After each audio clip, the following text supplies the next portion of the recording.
Well, all right, here we are back as promised on the 35 Chevy. And yeah, you can see I didn't show you guys plugging the wires in and running them over and hooking them onto spark plugs. Yeah, it's kind of boring, but there was a process I used.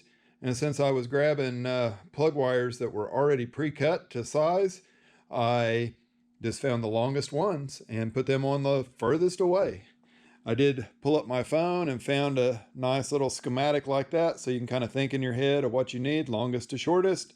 And it ain't rocket science, it's just putting plug wires on. But now we got to tie them up because we have issues.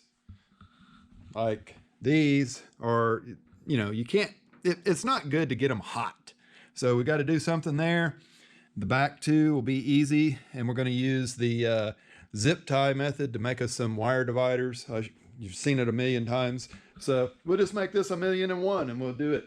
So let's get in it, do a little work, and make us a video. All right, guys, so you can see those dividers as zip ties, they work pretty good. You just wrap one around your wires and then go in between with zip ties to separate them. And other than wasting some zip ties or using some zip ties to do it, they're great.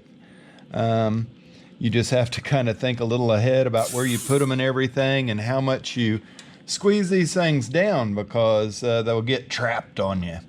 You just work them through there, push them through.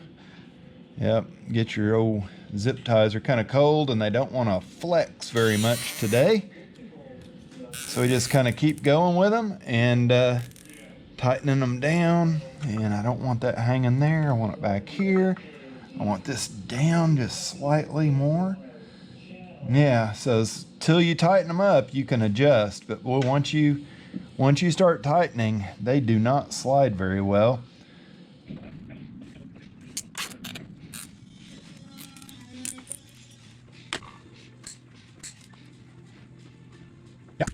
Yeah, don't forget, you got to tighten this fitting up, wrap some Teflon or put some kind of sealer on it, tighten it up in there so we can get our heater hose looped up here so we don't have water leaks in our car. So what is the proper way to wrap this tape on here? I'm thinking it threads in, so we want it going so it doesn't uncoil itself as we start threading it in, I think is what everybody says you're supposed to do. So I'm just gonna wrap this thing on here while I'm doing like I'm tightening it in. Try to get a few wraps there. It felt like it was kind of loose in the threads. Who knows, man? All this crap you buy nowadays is like, it feels super lightweight for as big a piece it is. I hope we don't break it putting it in there. All right, so once we got that stuff wrapped on there good, try to get this thing started straight. Oh yeah, wrap a little Teflon on there and then it's impossible to get your part back in. I did grab a 7/8 6-point socket. Unfortunately, 1/2 inch drive. So we have very little feeling for how tight we're actually getting this. I guess we could just hook the impact up on it and give it all the ugga-duggas and see what that did. But I'd hate to break it off in this water pump and then have to spend forever getting another one. Yep, getting tight.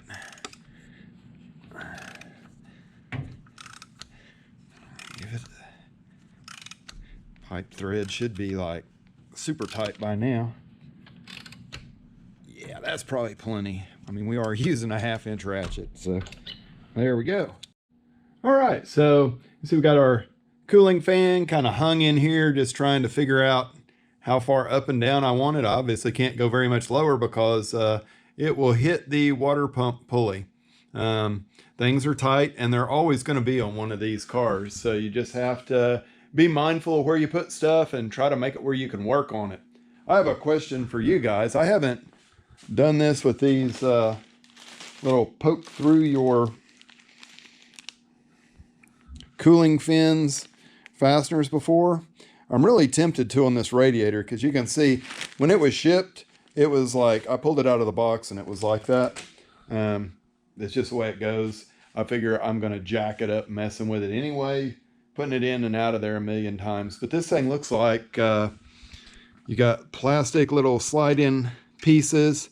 I could build a bracket from here over to bolt it in and get it kind of close. We're going to put some foam up against here to keep it from rubbing on there. I thought about mounting it in 2 places on the top with bolts and then use those little push-through clips in the bottom holes. Leave me a comment. Tell me what you think about them. I don't know. It's all plastic, the cooling fan, the clips, all of it is. Hate to do that to the old 35, but that's just the way it's going to have to be. You can see my plug wires here. They're kind of grouped up and they're out of harm's way.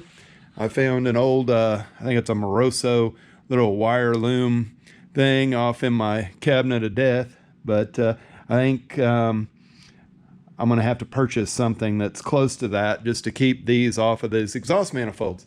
And then I got to find donut gaskets and reducers for these because they're big. Yeah, I don't know if they're 2 1/4 or 2.5 inch. They're the biggest ones I could buy though, because you're putting manifolds on an engine that really needs to breathe. Probably should have headers on it, but headers on a street rod kind of suck. So I would rather deal with manifolds any day of the week.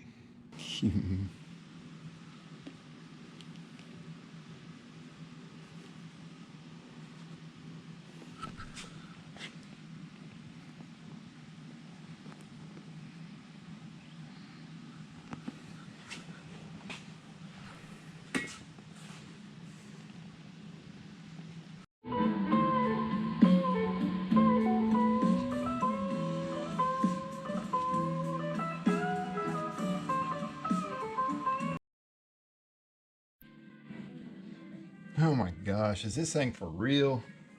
It's like, so close. Punch will go up in the hole. It's just like, not quite. You know, when in doubt, waller it out. Unibit to the rescue. Yeah, take that, little guy. Well, he's struggling. But there it is. Cool.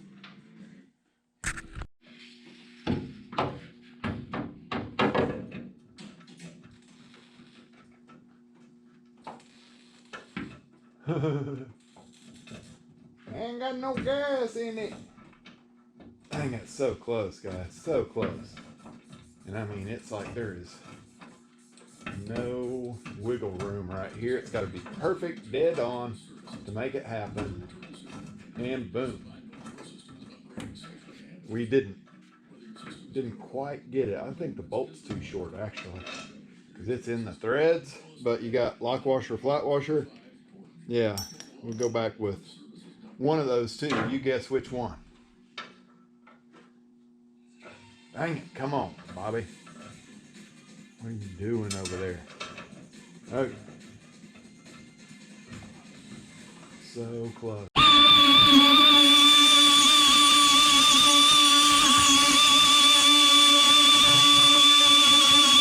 All right, Jimmy. Don't you worry.